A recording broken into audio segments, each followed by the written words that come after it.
Hello guys, welcome back to our YouTube channel. ඔන්න අද මම ඔයාලට බොහොම වැදගත් පණිවිඩයක් තමයි දෙන්න යන්නේ. ශ්‍රී ලංකා දුම්රිය සේවය අලුතෙන්ම ඩිජිටල් දුම්රිය ටිකට්පත් ක්‍රමවේදයක් හඳුන්වලා දීලා තියෙනවා. ඉතින් සාමාන්‍ය කාඩ්බෝඩ් ටිකට් එකක් වෙනුවට QR එකක් සමගින් ටිකට් එකක් මගින් වෙත අලුතෙන්ම හඳුන්වලා දීලා තියෙනවා. ඉතින් දැන් අපිට ඒ නිසා වෙනද වගේ ස්ටේෂන් වල පෝලිමේ ඉඳලා ටිකට්ස් ගන්න ඕන වෙන්නේ නැහැ. වැඩි විස්තර නැතුව අපි බලමු කොහොමද මේ ටිකට් එක මිලදී ගන්න කියලා. මුලින්ම ඔයාලා කරන්න ඕනේ www.pravesha.lk කියන වෙබ්සයිට් එකට ලොග් වෙන්න ඕන. ඒ වෙබ්සයිට් එකට ලොග් වුණාට පස්සේ මෙන්න මේ වගේ ඉන්ටර්ෆේස් එකක් තමයි ඔයාලට පේන්නේ.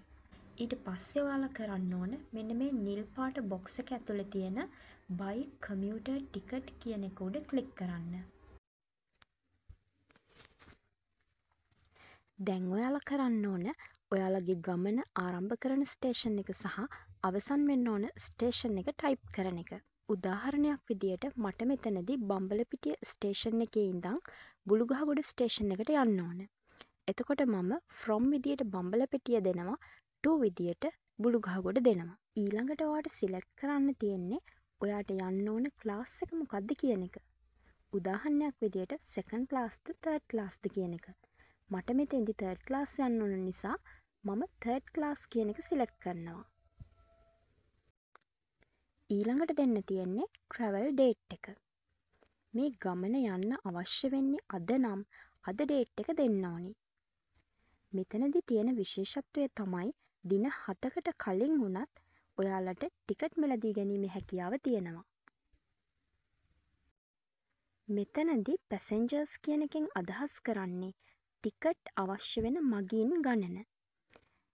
ඒ වගේම මෙතනදී එක්වරකට උපරිම මගීන් 5 දෙනෙකුට වුණත් ටිකට් මිලදී ගැනීමේ හැකියාව තියෙනවා.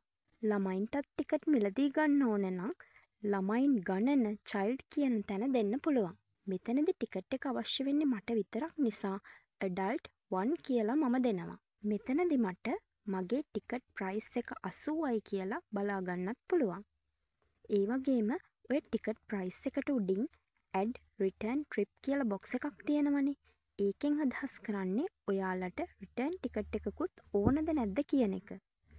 ඒ කියන්නේ මම ඉස්සෙල්ලා ටිකට් එක ගත්තේ බම්බලපිටියේ ඉඳන් බුලුගහගොඩ ස්ටේෂන් එකටනේ. දැන් මට අවශ්‍ය නම් ආයෙමත් බුලුගහගොඩ ස්ටේෂන් එකේ ඉඳන් බම්බලපිටිය ස්ටේෂන් එකටත් රිටර්න් ටිකට් එකක් ගන්න පුළුවන්. දැන් දැක්කද? එතකොට අපේ ටිකට් ප්‍රයිස් එක 80ක් නෙවෙයි ඒක ඩබල් වුණා 160ක් විදියට. මට මෙතනදී රිටර්න් ටිකට් එකක් අවශ්‍ය නැති නිසා මම remove return trip කියන එක දෙනවා. එතකොට රිටර්න් ටිකට් එක අයින් වෙනවා. දැන් කරන්න තියෙන්නේ උඩ තියෙන ඩීටේල්ස් ටික හරිද කියලා චෙක් කරලා බලලා pay කියන එක ක්ලික් කරන්න.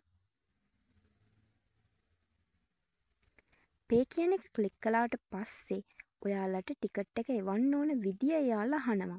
උදාහරණයක් විදියට SMS එකක් විදියටද ඊමේල් එකක් විදියටද කියන එක. වැඩි ආරක්ෂාවටම දෙකම දෙන්නත් පුළුවන්. මං ඒ නිසා දෙකම දෙනවා. ඊළඟට එයාලා අපෙන් අපේ මොබයිල් නම්බර් එක සහ ඊමේල් ඇඩ්‍රස් එක ඉල්ලනවා. ඒ දෙකත් ටයිප් කරන්න. මොබයිල් නම්බර් එකයි ඊමේල් ඇඩ්‍රස් එකයි දුන්නට පස්සේ confirm and pay කියන එක දෙන්න. දැන් ඔයාලට දෙන්න තියෙන්නේ payment details ටික.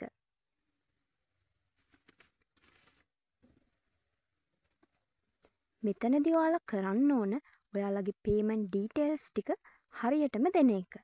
මෙතනදී ඔයාලගේ ක්‍රෙඩිට් කාඩ් එකේ හරි ඩෙබිට් කාඩ් එකේ හරි තොරතුරු ඇතුළත් කරන්න ඕනේ.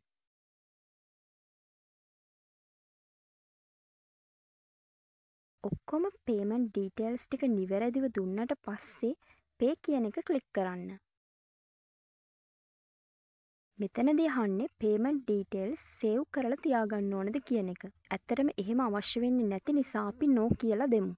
payment එක හරියට වුණාට පස්සේ මෙන්න මේ වගේ කොළ පාටින් your payment was successful කියලා එනවා. ඒත් එක්කම මට ටිකට් එක මැසේජ් එකක් විදියටත් ඊමේල් එකක් විදියටත් එනවා.